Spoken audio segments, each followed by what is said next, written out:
With the Scottish Government phasing out lead bullets for deer, top rifle instructor Andrew Venables says he has been using alternatives for years. This is what I think, humbly, in my subjective opinion, the marketplace needs. Ferreters go foxing, forget the spade, nets and whippets. Jaf Jefferson takes me out for some nocturnal pest control. So as you can see, I'm filming this in the COVID-19 isolation chamber, which is the back of Jaf's truck. Plus, rifle rescue. How does a UK hunter who has his firearm confiscated in Germany en route home from New Zealand get it back mid-lockdown? We have news, we have hunting YouTube. Welcome to Fieldsports Britain.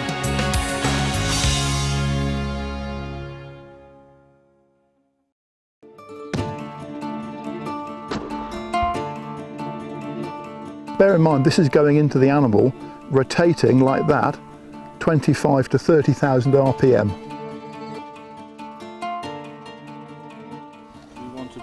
Welcome to the Field Tester Test Track, also known as Tim Pilbeam's Farm Range. Joining him this week is Andrew Venables of WMS Firearms Training. Andrew is based in mid-Wales, but with the Welsh still in COVID lockdown, he's popped over the bridge to do some coaching in Sussex. Clear. Now, over the past few months, Andrew hasn't been idly oiling his barrels. He's taken the opportunity to refine the testing he has done over many years on alternatives to lead bullets. Why? Well, for one thing, the Scottish Government will require its contractors to use non-lead bullets by the end of 2022. Today we will find out what Andrew thinks is the best lead alternative deer round. In another film, we'll look at his choice of lead-free varminting round. Everything in front of me here, the whole lineup, is just a tiny selection of the rounds that are available now commercially without any lead in them. Why wouldn't we want lead in the ammunition? I've probably eaten lead all my life. I don't know if I'd have been smarter if I hadn't. But we're in a situation now where there's an opportunity to actually take something out, and we're being pressed officially to take the lead out of any food sources in the UK. I don't want to ban lead, I don't seek a ban on lead, but if one's coming, we can either be ready and we can transition seamlessly, or we can be caught out and be in a mess, to be perfectly honest. As I say, my own personal choice now, after the work I've been doing, is I personally prefer to put meat in my freezer that's been shot with non-lead, and my choices at the moment in terms of the rifle bullets are the 308 and the 243. I've got the 6.5 as well, I haven't got that one here. Light for calibre, driven faster than normal, is an extremely good transition way to get away from lead and onto these copper rounds. Okay, what about the rumours that you've just bought shares in a copper mine in Zimbabwe? It was quite funny. I'm not actually employed or paid by any ammunition company or any rifle company. I'm a totally independent spirit and a bit of a grumpy sod at that. And when the shotgun shot debacle was on, when the NGOs made their announcement, there was an awful lot of stuff going on. And because I've done my own experiments over a long time, I came out fairly strongly in favour of what the NGOs had actually proposed. And there was an awful lot of people going, oh, you've got your snout in the trough, he's being paid by Ely or whatever, or, I was working for Basque or something. I've never received anything other than reasonable service from Basque. I've been paid nothing by them. I pay them money, in fact, as a trade member. So, I'm saying this because these are my experiences and I'm happy to pass them on. That's basically it. Let's hit the range. Andrew and Tim are preparing a test for the two rounds that Andrew feels work in the field. This is what I think, humbly, in my subjective opinion, the marketplace needs. In 308, if you're going to be using the copper bullets on your average British deer species, then there's a choice of 110, 130, 150, 165, 180 grain bullets. Because they hold their weight so well, they retain their weight almost entirely 100%. Actually, it's the 110 and 130 grain bullets I think have the future. This is the 130 grain Barnes TT-SX, being driven at 3,050 feet per second, and we'll see what it does down the range.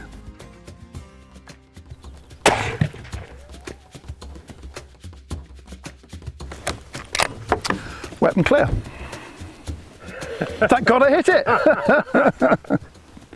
Debrief time, what do we do? Well, if I show you what we did, the energy dump on the first container is extreme. The entry we have here, and the exit we have here, and you can already start to see the classic X shape of the bullet forming into what they used to call the Barnes X. The second one, again, massive energy dump, and you can see that the bullet is significantly expanded entering the second plastic container. So it's formed into the X during the entry into the first one. And again here, you can just see 1, 2, well, you've only got 3 on that one, but you get this, the cut, like the cutting pattern going through. Into the next one. And again, you can see that we've got this X cut type of thing, and the bullet, you can actually see, I mentioned it was twisting, you can actually see how it's turned its way into that. Can you see it? It's like a clockwise twist. Yeah? Pay attention. Okay. The majority of the energy has been dumped in the first couple, which if you think about your average British deer, fallow, seeker, red, yeah? So, we're still going. Now, fairly large entry. And again, not so much energy on that one, and you can see most of the water still in that. There wasn't the bursting effect on it. Rattle, rattle, rattle. Out we come. And isn't it wonderful? Because I showed you earlier on 2 bullets I'd taken out of animals that were flesh and bone. And there's more resistance on flesh and bone than there is in water and plastic. And if you look at this one, see that expansion? And I think, from my experimentation, if I'm using this type of bullet on British deer, I think this at 3,000 feet per second is just fine for me. Dependably deadly. Andrew now repeats the test using his preferred alternative 243 round. We've got the 80 grain Barnes TSX, slightly older bullet design. This has got the hollow point, and the 308 bullet we used a moment ago has got the ballistic tip. Effectively, you can see the ballistic tip is into a much larger hollow point, so this newer design opens even quicker and has a higher ballistic coefficient. But in my experience, these have worked fine, so let's give this one a go and see what happens. 80 grain, 243 at 3,350 feet per second. Firing.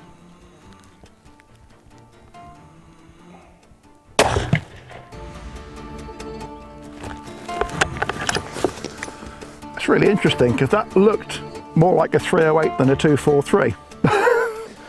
It didn't recoil like a 308, but it's had a fair old impact on those. Let's go and have a look. Okay, this is really interesting. I mentioned that velocity is the thing. I said that to manage UK deer, if you're using lead-free bullets, light for caliber, high velocity. The 308 bullet hit at just under 3,000 feet per second. This one's hit at 3,350 feet per second. Under half the weight, well, half the weight. But if you remember the scene that we saw, that's gone considerably further. There's more violence involved.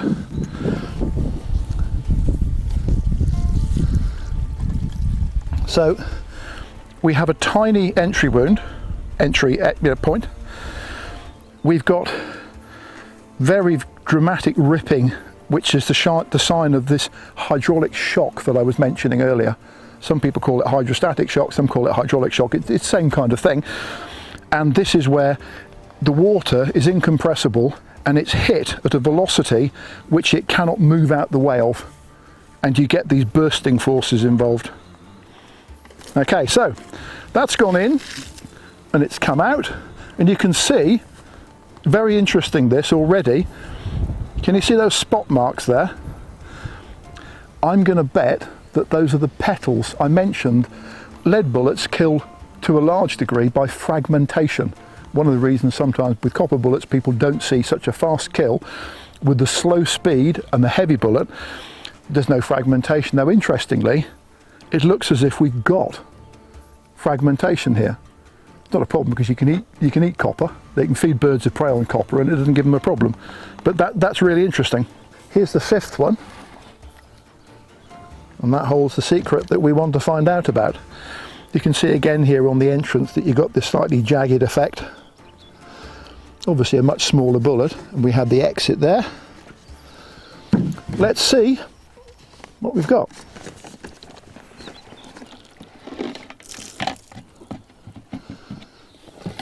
And there we have it.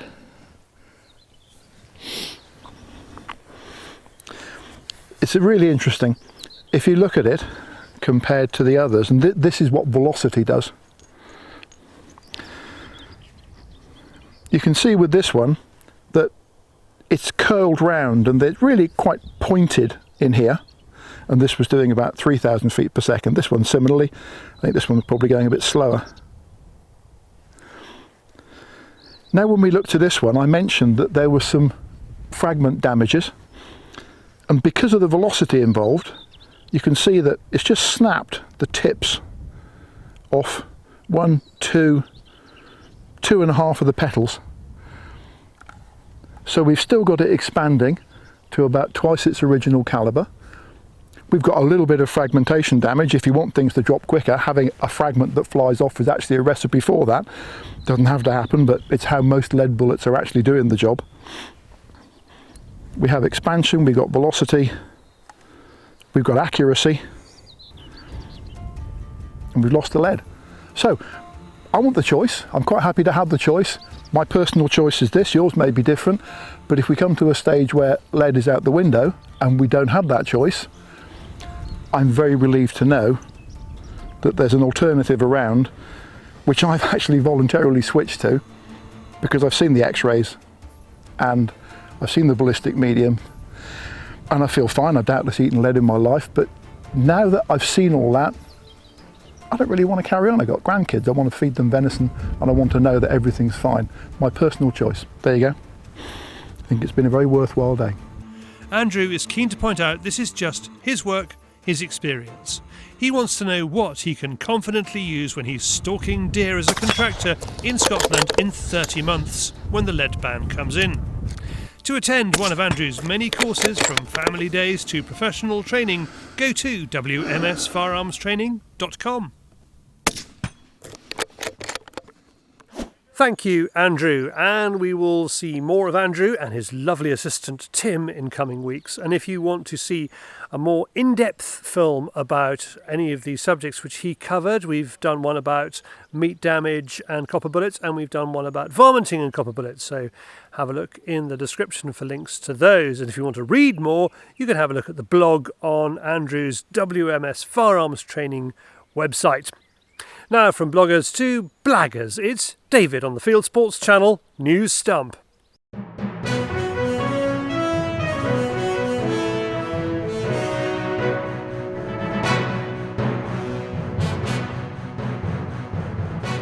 This is Fieldsports Channel News.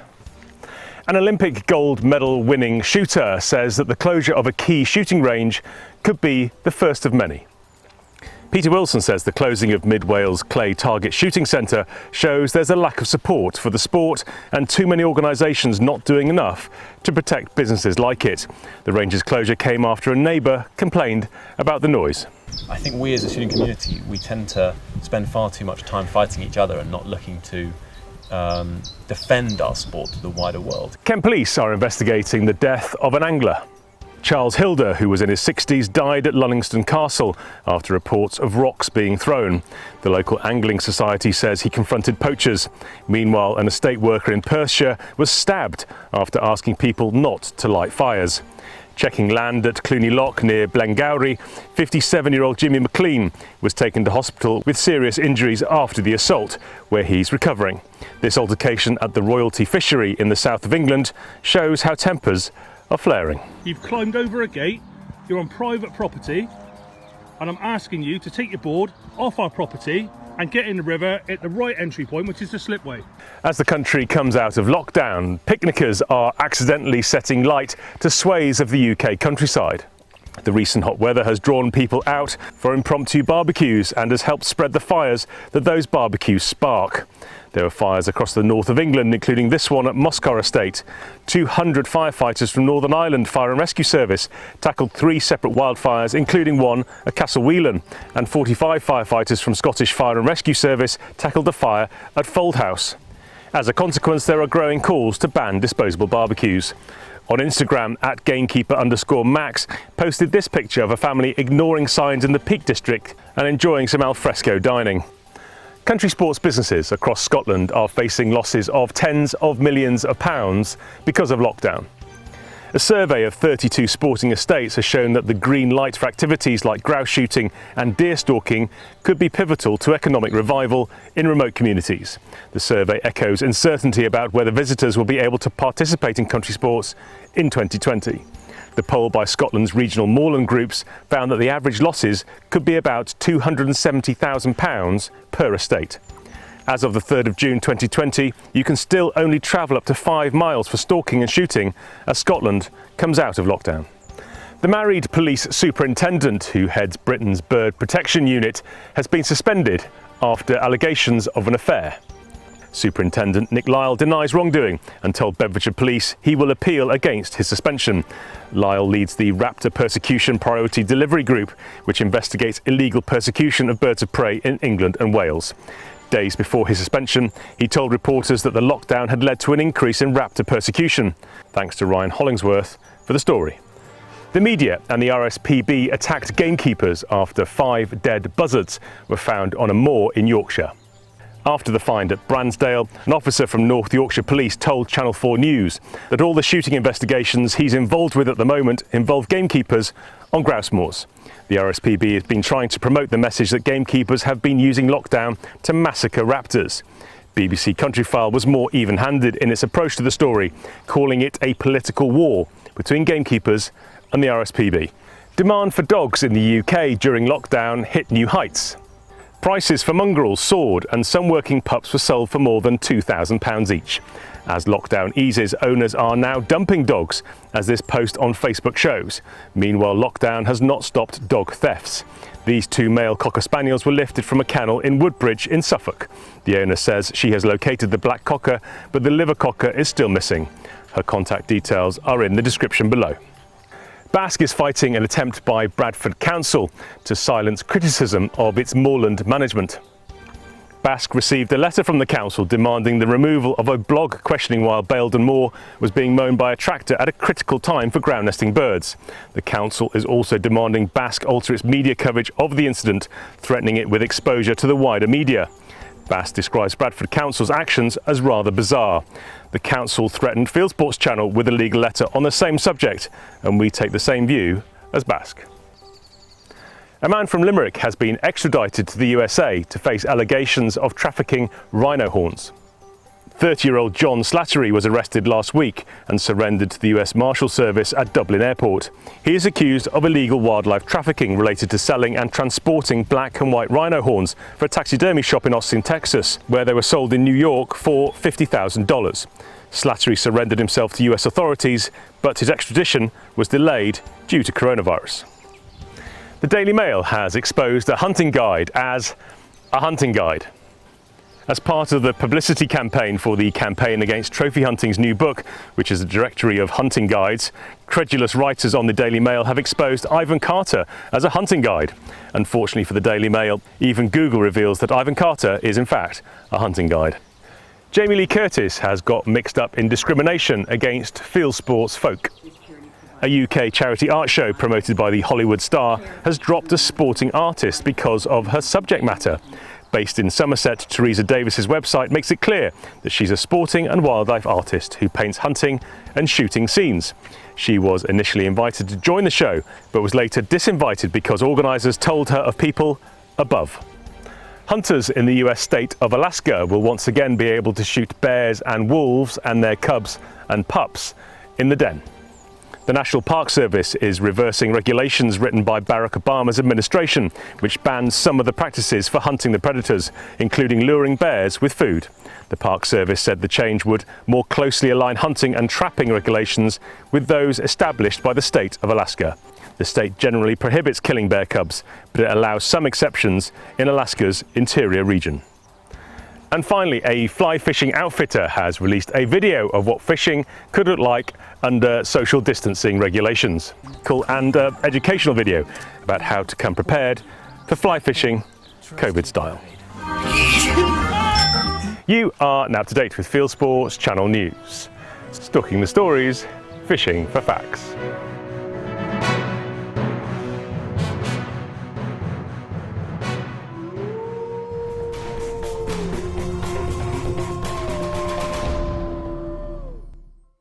Thank you, David. And there is more news on our website where you'll see one of the stories is the long version of the piece about how the art world snubbed a painter. Well, we have a happy outcome from that.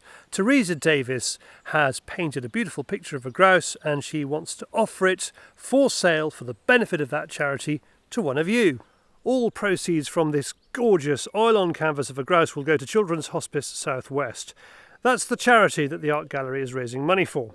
Actually, the art gallery is only donating 25% of the money it raises to the charity, whereas with this picture, the whole lot goes to the charity.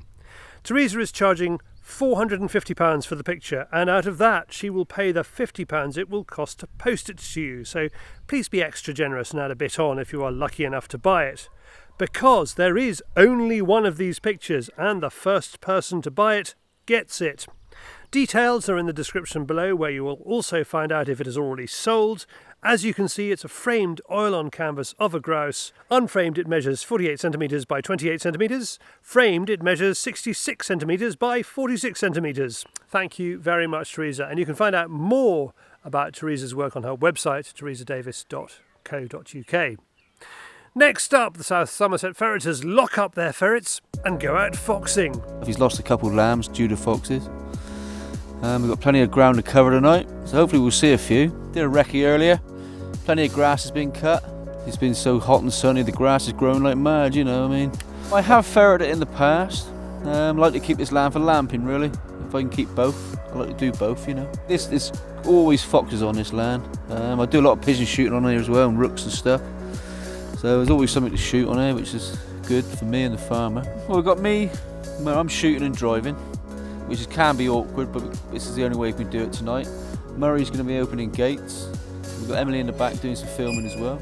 You're at the top, so you've got the bird's eye view. I seem to have a kind of metal container here. Yeah. You know, I feel like I'm in a kind of little coffin. Really. You're quarantined. So as you can see, I'm filming this in the COVID-19 isolation chamber, which is the back of Jaf's truck, completely out of contact with any member of his family. Last time I lamped this field, I shot 3 within 5 minutes of each other. Still a bit early. It's only just got dark, so we might have to wait.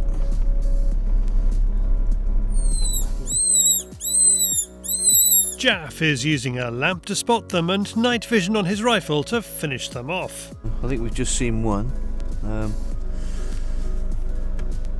Whether it was or a deer, I don't know. I didn't get a good look at it. I tried to find it through the scope, but couldn't see anything through the scope neither. So, like again, we'll go around again and see if we can get into the other field and see what it was.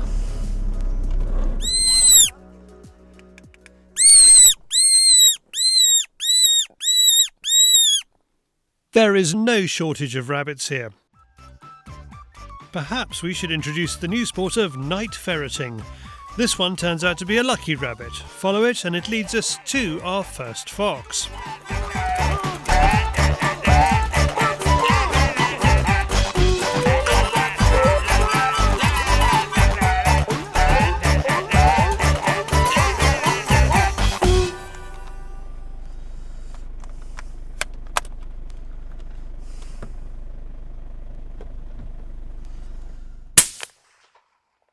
Well, we came in this field earlier, nothing. We've been around the whole farm.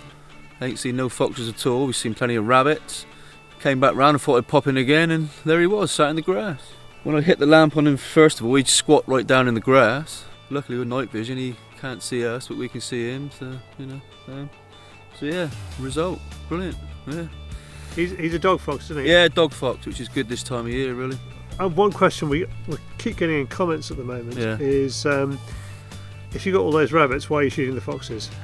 Again, like we said earlier, lambs, you know, they don't just feed on rabbits, do they? There's lambs and everything else they feed on, so. Plus I like to shoot at rabbits myself. Well, that was a good result, wasn't it? It was. Eh? It was, yes. Yes.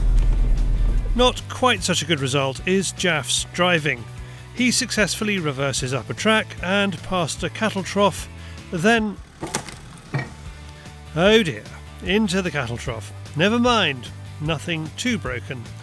Next up we come across a site that could make this a truly bumper night, but it too has its problems. She sat right in the hedge, I can't shoot it.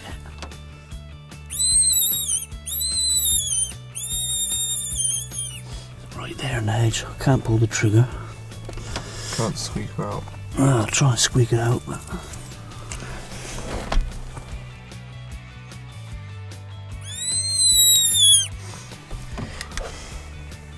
That's it. Yeah. That's a cub there, look. Okay. There was at least 5, it must have been the whole family. We had 4 cubs and a vixen, all up against the hedge, and I'm not going to go shooting in the hedgerows because you don't know what's on the other side. So, thing is, there's always another day, so you know we can always come back another day and have a go at them. But safety always comes first, you know. So. Well, it's a safety thing. It's also, you know, there's the vermin control argument. In all of that, is it about you being a sportsman? Yeah, I think so. I mean, the last thing I want to do is have a family of cubs starve to death. Good clean kills, that's what we want, that's what it's all about. No one wants to see animals suffer, so leave them alone. Now you may be interested to know what night vision kit Jaf is using. It's old tech, but he says it's good tech for what he does. Yeah, the Photon XT, the Yukon. I mean, great bit of kit for what they cost. They got their limitations, but overall, yeah, I'd recommend them. I've got my eyes set on slightly better night vision.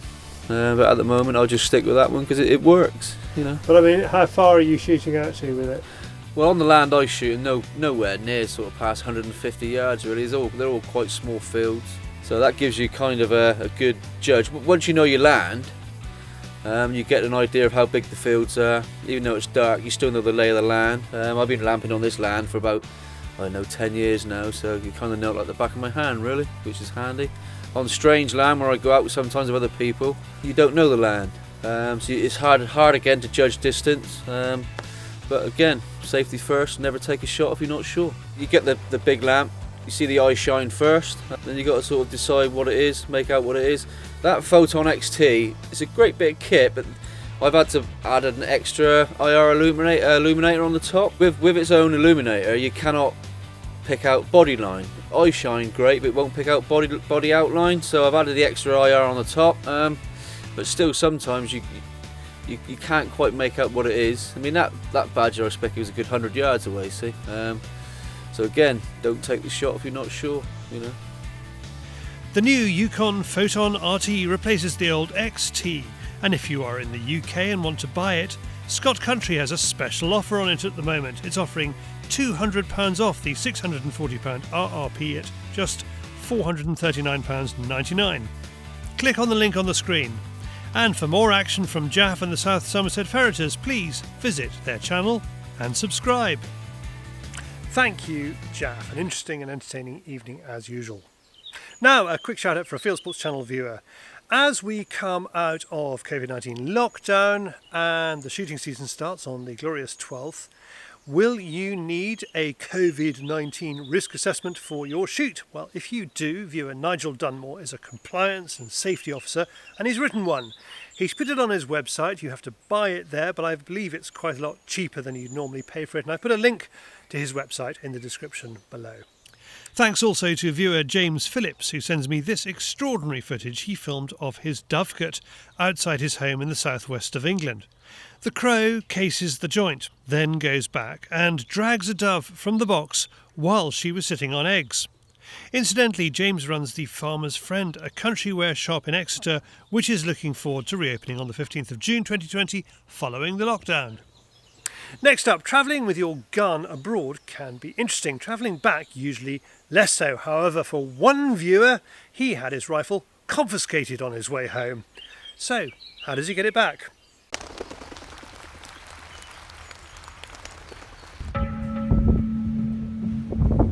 It was an incredible country. Like, it's truly amazing. I can't wait to go back, you know.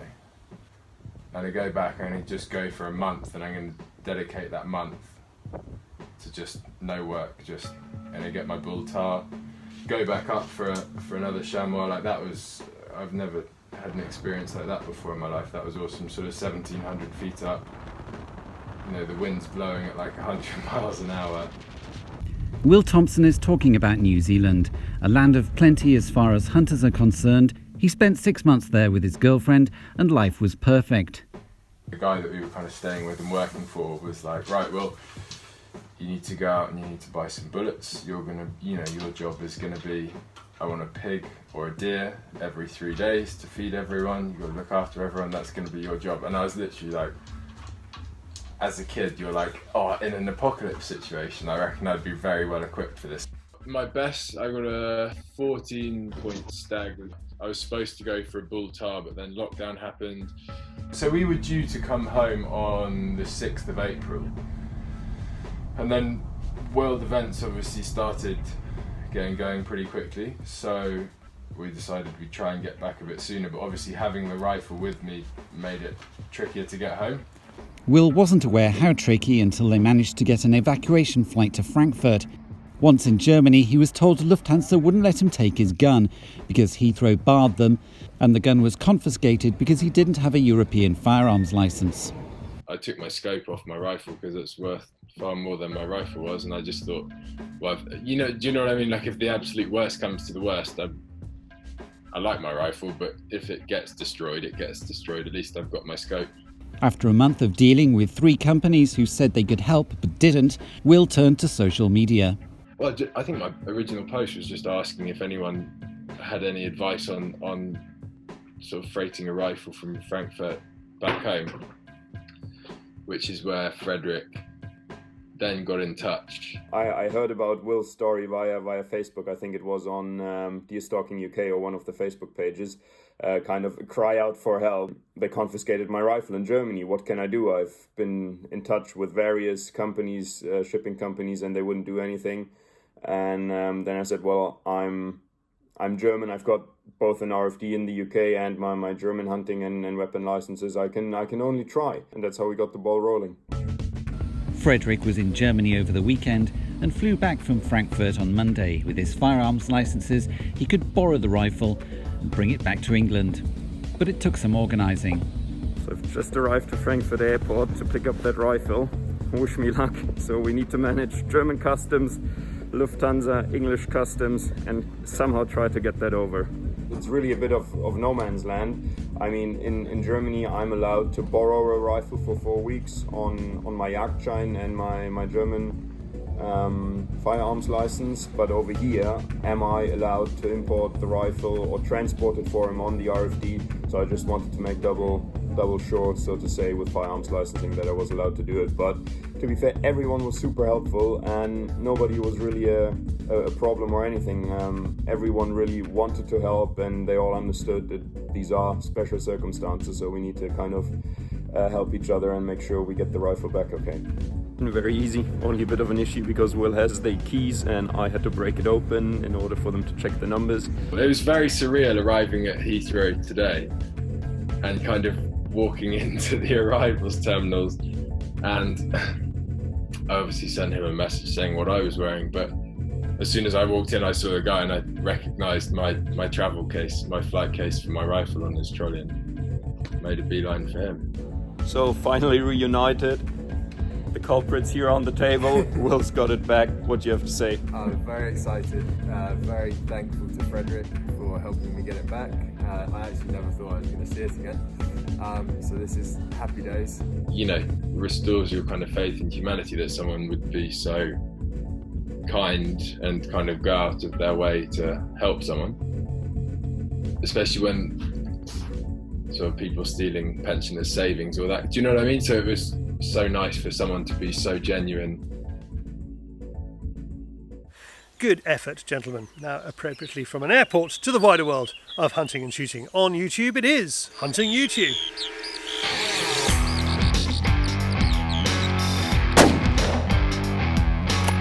This is Hunting YouTube, which aims to show the best hunting and shooting videos that YouTube has to offer. Wayne Martin is after rabbits with snare and catapult, including one especially lovely shot at around 25 metres. The Somerset Hunters are back, this time shooting a variety of corvids over the course of an evening. Eddie is using his Winchester SX4 with Rules & Sons Vanquish cartridges. Lee Hooley from the Corvid Hunter channel takes a different approach. He is on hedgerow patrol, hoping for squirrels with an Air Arms Ultimate Sporter and ATN 4K Pro. The Falconry and Me channel is up to her elbows hatching chicks. This film shows off her owl chicks plus buzzard hatching and what she calls nest drama. From the USA, there is a new series about the country's hog invasion. Feral Swine in America Episode 1 takes you to Mississippi. It's made by the US government, specifically the Animal and Plant Health Inspection Service. Back to the UK, and Josh McKenzie of JM Shoot TV knocks down 102 pigeons over drilled barley. He has birds flighting over on a windy day and only a few dropping in. Colin Humphreys of the CH Fieldsports channel is out after woodies over spring oilseed raid. He keeps up a rapid-fire commentary from his hide as well as shooting birds. And finally, a lad called Vinny has started making films about shooting. He's Country Boy on Cam, and so far has covered gun cleaning cartridges and gun safety. Excellent work, and I am looking forward to seeing him out in the field. Thanks to his dad Terry for sending this in. That's it for this week. I've put all these films into a playlist for you. Click on the I symbol top right or check this film's description. If you have a YouTube film you would like us to pop into the weekly top 8, email me the link, charlie@fieldsportschannel.tv.